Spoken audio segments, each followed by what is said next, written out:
Hi, I'm Richard Bey, and this is Richard Bey Talk. You know, from time to time, we come up with different expressions to describe something to make it less pejorative or less offensive.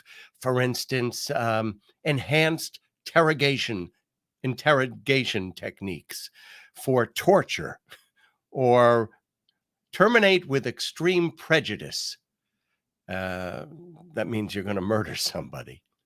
And this week we had a new one. It was rapid unscheduled disassembly, which meant that the SpaceX rocket blew up. But we had a rapid unscheduled disassembly as well over at Twitter, where everything seems to be falling apart with the blue checks.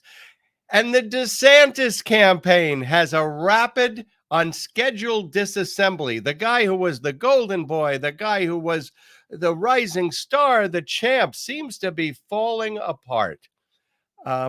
Listen, it was always going to be that Trump is the dominating bully and DeSantis is the sort of scheming little punk. Remember the Little Rascals, where there was Butch, who would always say, "And I'm just the guy who can do it too." And then there was a little guy next to him called Woim, and he would say, "Yeah." Well, Trump is Butch, DeSantis is Woim. And I mean, I've got to say, when in 2007, which was even closer to the primaries than we are now in July, Giuliani was 18 points ahead of everybody else.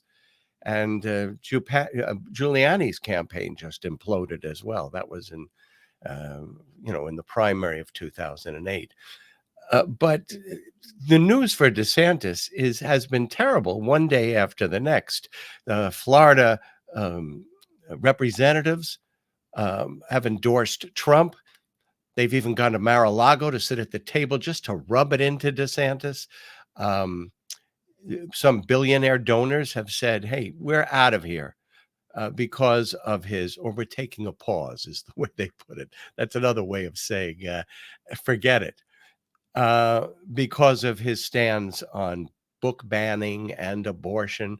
I mean, he's gone so far. Well, here, the Wall Street Journal started this onslaught, and here is a picture of their latest poll. Okay, you can see Trump is at 48%, Ron DeSantis at 24%, Nikki Haley 5%, Tim Scott 3%, and this guy, Vivek Ramaswamy, has 2%. He's a contributor to the Wall Street Journal. And then the NBC News poll came out today and said it's even a little bit, well, it's not worse. It's head-to-head, I guess. Trump is at 46%, DeSantis at 31%. That's a 15-point spread. And everybody's starting to almost make fun of his obsession with Disney. I mean, it sounds like he's a kid who is trying to get vengeance. To me, he's like Captain Queeg, who took the strawberries? They were my strawberries. Who took my strawberries? You need the ball bearings. How could Disney defy me? How could they criticize my Don't Say Gay bill? I'll get them. We're going to build a penitentiary right next to Disney. We're going to put in toll roads to Disney. We're going to raise taxes on Disney. We're going to send inspectors to take apart the monorail. Who stole my strawberries? I mean, and in profiles recently of DeSantis, I think they got it right. This is a guy who is prickly with a very thin skin. One of his compatriots, a Republican, when he was in the House of Representatives, said, "This guy is an asshole." A person who used to work for him said, "Trump wants to keep his foot on his throat." And that's sort of what Trump is doing here. Anyway, there's another problem with this. I mean, at least you got to say, at least he's not throwing Disney executives out of windows like they do in a real dictatorial state like Putin's. So he did win, and that's a fact. And he won by 19% of the vote. But one thing that people don't realize is that registered Republicans ran out to the polls. 64% of registered Republicans voted in that gubernatorial election. And only 49% of registered Democrats went out. They just weren't inspired to vote by Charlie Crist. Even though his last name, some people probably thought, oh, his name is Christ. And DeSantis has only been appointed by God. Remember that old commercial? On the 8th day, God created Ron DeSantis to fight for the people and for Jesus. All right. And they had one debate. And I think, all through it, and I've been saying this for quite a while, that Ron DeSantis, when you actually see him, he's not very impressive. He's got a judiciary that's 7 Supreme Court members, all appointed by Republicans, 4 of them by DeSantis. He's got a legislature that has a supermajority because, to some degree, he brought in Republican operators, and in defiance of the state constitution, created a gerrymandered map that overwhelmingly favored Republicans. But during their debate, you could see him with Charlie Crist, who's sort of like, he always looked so sad. And he was a former Republican. So it's not surprising that Democrats were not invigorated to go out and vote for him, and less than half of them did, while 2/3 of Republicans went to the polls in that election. But during the debate, which was hosted by Sinclair Television, they're the sort of right-wing station group. They own a whole bunch of stations. They hired Boris Epshteyn, who had worked for Trump, and this week, he's been called in by the special prosecutor because he was part of that conspiracy to have phony electors stop the count in Congress and elect Donald Trump president. So anyway, he was hired by the Sinclair Television Group as their senior political correspondent. Oh, really?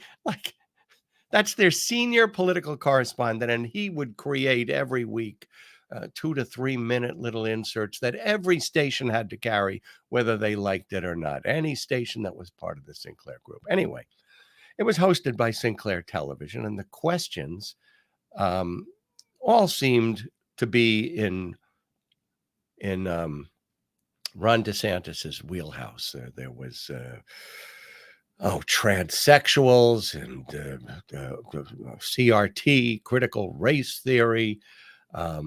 Most of them were about social issues. And there was one question that never got asked by the moderator. And it might be one of the more important questions. I'll tell you why in a moment, but take a look at this debate. Here's DeSantis, Charlie Crist. Years instead of just the last year. And Ron, you talk about Joe Biden a lot. I understand. You think you're going to be running against him. I can see how you might get confused. But you're running for governor. You're running for governor. And I have a question for you. You're running for governor. Why don't you look in the eyes of the people of the state of Florida and say to them, if you're reelected, you will serve a full 4-year term as governor. Yes or no? Yes or no, Ron? Will you serve a full 4-year term if you're reelected governor of Florida? It's not a tough question. It's a fair question. He won't tell you. We did not agree on the candidates asking each other questions. Governor, it's your turn. Well, listen, I know that Charlie's interested in talking about 2024 and Joe Biden, but I just want to make things very, very clear. The only worn-out old donkey I'm looking to put out to pasture is Charlie Crist. Oh, boy. Listen, that is not, of course, that's a pre-written response for him because he knew that question was coming, although the moderator never asked it. And it was an important question. But that was no, I knew John Kennedy, sir, and you're no John Kennedy, when that retort was thrown at Dan Quayle, who compared himself somehow to Kennedy. All right, so where's Ron DeSantis today? He's in Japan, and then he's flying off to Israel, and then he's flying to Britain. And where was he? I'm sure you've seen the video of it on the news, when Southern California had one of the worst deluges of rain ever in recorded history. 25 inches in Broward County, shut down the airport. Clogged Southern California. That would be Southern California, Southern Florida. Okay. California had one too. Okay. But their governor was actually in the state. So this caused a gas shortage because the roads out of Port Everglades, where they bring in all the gasoline, were just completely flooded. They couldn't get gasoline out. And so in Florida, we had tremendous gas shortages, people waiting online for 2 hours. We had stations that were closed. It was a really significant period of time with gas shortages. I don't know, almost a week. This deluge happened on April 13th. And a couple of days later, Marco Rubio came out with this video. Right now in Miami and in Fort Lauderdale with gasoline is crazy. You can't find gasoline anywhere. This has been going on since Sunday, and they're blaming it on the floods that impacted the port. And I know that was a factor, but it's been 4 days. This should have been figured out by now. And they're blaming it on consumer panic. Yeah, people are panicked because they got to get to work. They got places to go. And you either can't find gas or you have to wait in line for like 2 hours down the street where you're probably going to run out of gas while you're waiting. So yeah, people are panicked. And of course they're filling up, saying don't fill up. Of course you're going to fill up because you don't want to make, you don't know the next time you're going to have to make a 2 hour line. And they keep saying it's going to get better, but it's not. They got to get this thing fixed. This is crazy. Okay. And it also gave Jason Miller the opportunity to put this tweet out. He's a Trump advisor. Take a look at this. Now, where is Ron DeSantis? I mean, where is he? You know where he was? He was in Washington, and then he was in Iowa. He was flying around the country on the taxpayer dime, I should say, campaigning. Although he hasn't officially announced yet, but he does have commercials out there. His latest commercials is touting the fact that he is the grandson of a steel worker, and it says steel isn't made in a day. But from what I've heard, and I know very little about this, steel is actually made in a day. But he's touting his grandfather in the Midwest, I guess, to try to convince Midwesterners that, yeah, he's just like them, a working class Joe. But the Trump campaign is suing because he's using state resources to actually go out and campaign for president. This is a joke. He is campaigning. He has a political ads airing.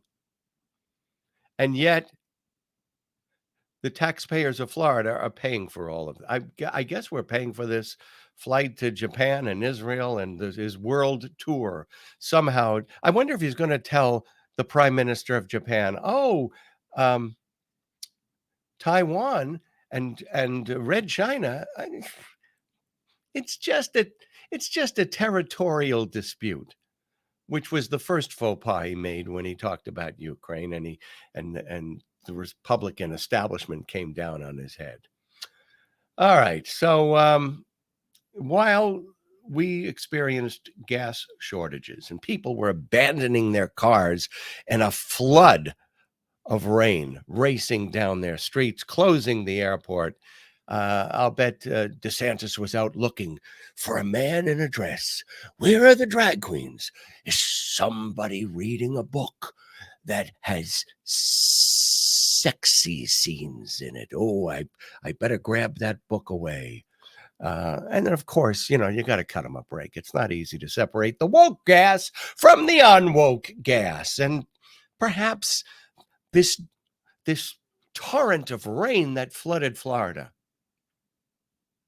was the result of George Soros and his Jewish space lasers. And he can't do much about that. But, the Democrats never get cut a break. There are 25 judges awaiting some sort of confirmation in Congress. And since the Democrats control the Judiciary Committee, they could pass them to Congress where they have at least a one-seat majority, and they can get these judges onto the bench. So there's about 25 of them. But we're missing one senator. We're missing Dianne Feinstein, who's going to be 90 years old in 2 months. And she has shingles. We need her in Congress now. But shingles doesn't care. Ted Kennedy, when he had brain cancer, he walked into the Senate twice when there were important bills, as his brain cancer was metastasizing, so that his vote was needed to pass those bills. Dianne Feinstein, we need these 25 judges to be confirmed. Come in one day. You could just say, damn it, screw everybody. I'm dying from shingles. Shingles doesn't care. We need those 25 votes. So either resign or come in. And everybody, Nancy Pelosi, even, they're making a big deal. Oh, people are attacking her because she's a woman and it's ageism. No, we need these 25 judges to get confirmed. But shingles doesn't care. All right. Another thing that happened in Florida was I'm sleeping, and at 4 or 5 in the morning, all of a sudden I'm hearing, so I wake up, and then it stops, and I went, oh, that must be some kind of Amber Alert or something. So I get back to sleep. And 10 minutes later, I hear, so I get up. I said, all right, I'm thinking in my drowsy state, oh, maybe there's a tornado hitting my way, and I should check the phone. So I get up, and I go and check the phone, and it's just one of those emergency alerts. There it is. What is it? Emergency alert, 4:48 in the morning. This is a test of the emergency alert system. No, thank you. 4:48 in the morning. So all of Florida got this. So I would say that Ron DeSantis is wrong. Florida is woke. It's woke at 4:48 in the morning. So I hope they've fixed that. And if if you leave your phone out, it's really incredible to be awoke, to have yourself awake by that sort of startling noise and wondering what it is. Now, one of the big controversies is that understanding history is somehow woke. Understanding the facts of American history is a woke conspiracy. So they're taking out books by Ruby Bridges, who was the first child to integrate an elementary school in the South, or Roberto Clemente. His book is back on the shelves. It was yanked off because he talked about the racism he faced. And the little ears of the little kids can't stand that. So, and then one bookmaker, a book publisher, not a bookmaker, a book publisher, had to come up with 3 different versions of what happened when in Memphis, when a black woman sat on a bus and refused to give up her seat for a white person. Now, that is crazy. Now, listen, the 1619 Project, there are some things in it that aren't, I guess, that are up to historical dispute. And it places the beginning of the United States with the landing of the first slaves in 1619. And yes, I don't believe that the Revolutionary War was fought in total to preserve slavery, but there was probably an element of that with those aristocrats who were slave owners in the southern states. So, we're trying now to avoid having children understand the actual factual history of what went on in the United States. And this is where it's leading us. There is a fellow running for senator against Sherrod Brown in Ohio. His name is Bernie Moreno. Okay, take a look at this at his rally. This group of people that took on the largest empire in history and said, no, we will not stand for this, and won. That same group of people later, white people, died to free black people. It's never happened in human history before, but it happened here in America. Let's not talk about the schools very much, is it? They make it sound like America is a racist, broken country. You name a country that did that freed slaves, died to do that. They talk about reparations. What are the reparations for the people from the North who died to save the lives of black people? That's right. And I know it's not politically correct to say that, but you know what? We got to stop being politically correct. We got to call it like it is. Well, this guy should change his name to Bernie Morano, because he's a moron. And that's an example of someone who doesn't understand history. Yes, the South did secede because of slavery. That was the primary reason the southern states left the Union. But Abraham Lincoln had said, if I could preserve the Union without freeing one slave, I would do that. What was most important and what the Union Army was fighting for was the preservation of the Union. They didn't go out there and say, we got to save the black slaves. No, that's not what they fought for. And as far as reparations go, we should give reparations to those descendants of the Union Army for fighting to preserve the Union.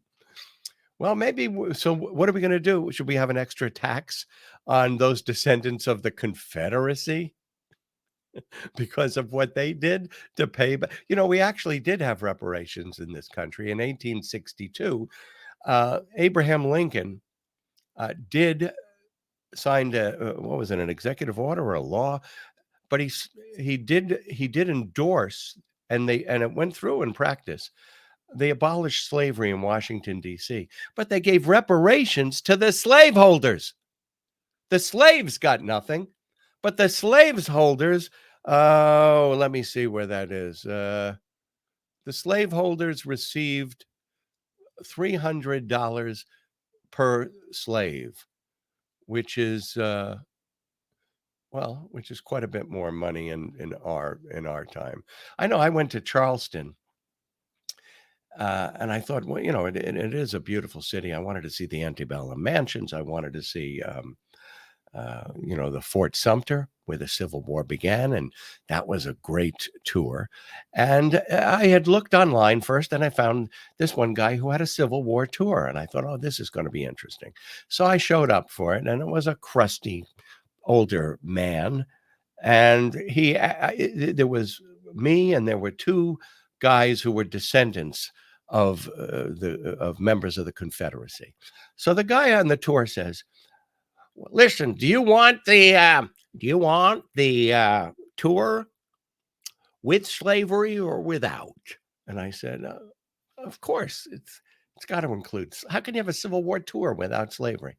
"Well, I know some of you Northerners, it's very difficult for you to hear the truths about slavery." And I said, "No, I want slavery to be included in all of this." So we went on this tour, and most of all, he calls, there's slaves in Charleston.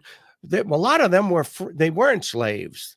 They were free. And we had a slave revolt. So if you look around, you'll see every person in Charleston needed to have a gun, and they needed to have spikes on their fences because the slaves would come and kill the women and children. And we had to live in fear during those days of slavery. And then we went to the slave market, and he said, "All right, if you want to survive in the South, you've got to buy a slave.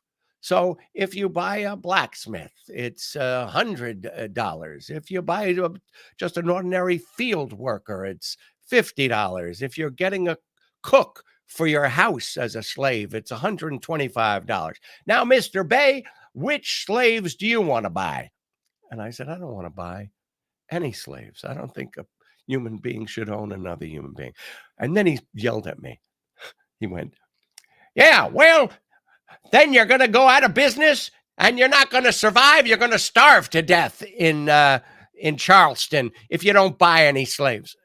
I mean, this was an incredible day. And at the very end, he shouted at at us as the tour ended. And if Lincoln had just left us alone, we wouldn't have had all those deaths all these years. So, I mean,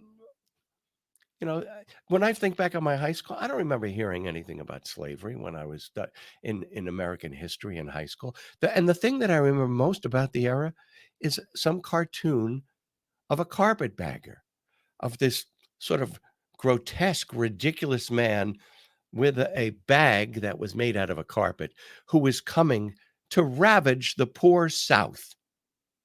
A Northerner who was coming down to take advantage of the fact that the North had won the Civil War. That's what I remember. So anyway, this came up in the debate as well, the teaching of history. And this is Ron DeSantis and Charlie Crist and what they had to say. Florida, it is now against the law to give lessons which might cause a student, quote, psychological distress because of actions in which the person played no part committed in the past by other members of the same race, color, national origin, or sex. What do you believe is the best way to address issues of race in our history and in modern life in the public school setting? Governor? I think we should have a history like Abraham Lincoln believed in our founding, like Frederick Douglass. These are great eternal principles. We've got a great Constitution, and people have used those principles to make great progress over the course of our country's history. I'm proud of our history. I don't want to teach kids to hate our country. I don't want to teach kids to hate each other. And the way to stop discrimination on the basis of race is to stop discriminating on the basis of race. Congressman? Thank you. You know, he talks about not teaching about the history of our country that might offend some people in our schools. We ought to teach facts in our schools. We ought to teach the truth in our schools. There's an old expression, Ron. Those who don't know history may be condemned to repeat it. Usually people use that in reference to the Holocaust. It could just as easily be referenced to slavery in our country. It happened. It's a fact. We shouldn't have a whitewash approach to educating our children. That's not right. How are they going to do well in life if they don't even know our own history? And we're not going to teach people to hate each other in our schools. I don't know where you get that idea. I don't have hate in my heart, and I don't think we need to be doing that in our schools. Why you think that's happening right now is beyond me. We need to get back on track. We need to apply common sense. We need to do what's right. And you're taking away from all these other issues because you don't want to talk about taking away a woman's right to choose. You don't ever want to talk about it. And that's well, of course he didn't want to talk about it because at the time there was a 15-week abortion ban and he was planning to actually ban abortions completely, which is what a 6-week ban is. So, there was, as we're talking about history here, I worked at WWRL. That was my last real contracted radio job. And it was pretty much an all-black station. The producer of the show was white, but my co-host on the station and all the sales staff, the program director, everybody was black. And most of the callers were black. And my co-host was probably the best, not probably, he was the best co-host I ever had. His name was Mark Riley. And he actually was the person who taught me about the Tulsa racial massacre and the Rosewood racial massacre here in Florida, which occurred a few years after Tulsa. And, if you remember in Georgia, they hung Leo Frank. There's a a Broadway musical about it now called Parade. He was lynched, even though he had been pardoned by the government or by the governor and exonerated. So if we don't understand where we came from, we're not going to understand where we're going. And when I was on WWRL, I played this song. Trent Lott was the Republican majority leader in the Senate. And it was the 100th birthday of Strom Thurmond, who ran for president on the ticket of segregating blacks. It was a racist ticket, and he won 4 states, and he won electoral votes on this ticket. It was 1948, but remember, George Wallace came later, much later. George Wallace was running in 72. And I remember as a kid being in Jordan Marsh on Lincoln Road in Miami Beach and seeing the black water, colored water fountains, white water fountains, white bathrooms and colored bathrooms. It wasn't that long ago.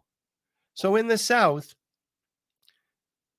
when Strom Thurmond ran, Trent Lott said, if we had all voted across America for Strom Thurmond, we wouldn't have all the troubles that we've had over these years. But here's a little, so I started thinking, oh yeah, what if Strom Thurmond had won? And I did this as a satire, and yet, I don't know, you tell me when it's over if you think it's offensive. Take a look at this. Troops in the Army to force the Southern people to break down segregation and admit the Negro race into our theaters, into our swimming pools, into our homes, and into our churches. Think about this country with a Dixiecrat president. No Jesse Jackson and a poll tax on all the blacks in Dixie. We get an all-white NBA, and Al Sharpton goes away. President Strom would have been just so dandy. Why, we would still be watching Amos and Andy. What a lovely country if a Dixiecrat ruled the land. All white schools, white swimming pools, Rosa Parks would have to stand. Reverend King said he's gonna climb that mountain, but he'd be sipping at the colored fountain if we'd all voted like Mississippi for a Dixiecrat president.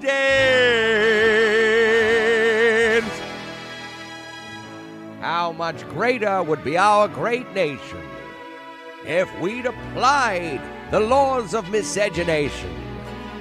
Ted Danson wouldn't have been making whoopee. Michael Jackson wouldn't have had a whole lot of love with Lisa Marie. And Halle Berry, well, Halle Berry wouldn't have even been here. There would be no Oprah with a Dixiecrat president. No Cosby Show, no J-Lo, and Colin Powell would have to go.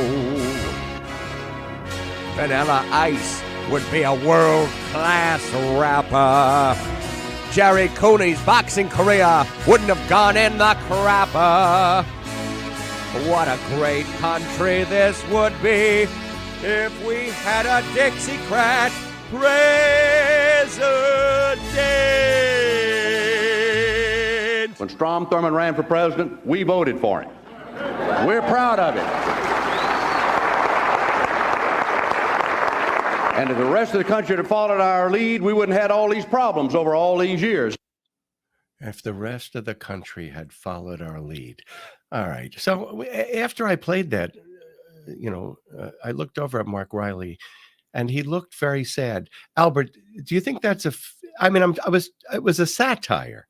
Do you think that's thoughtless or offensive? Well, I'm not surprised that somebody could be offended by anything that comes across these days. I mean, for years I've thought about it because I respect Mark so much, and I never really asked him.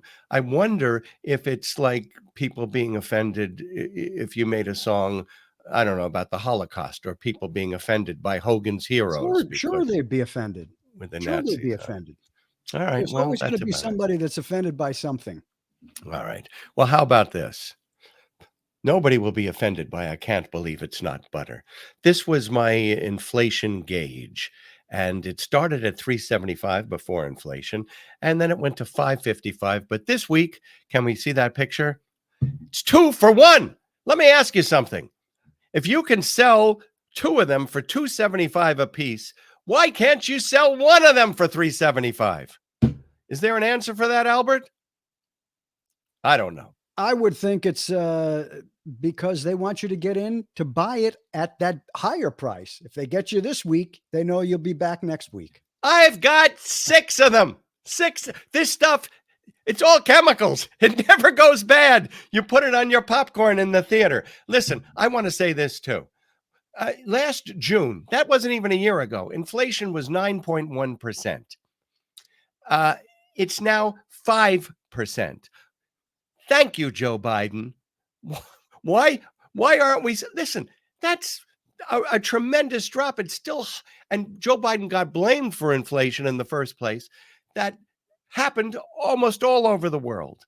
We had lower inflation than the European Union, than the United Kingdom, which still has some big problems. It's now 5%. And people are saying it's on its way down. So thank you, Joe Biden. And thank you for watching this podcast. I know we went a little long today, but I hope it was worth it for you. And all my best. Take care.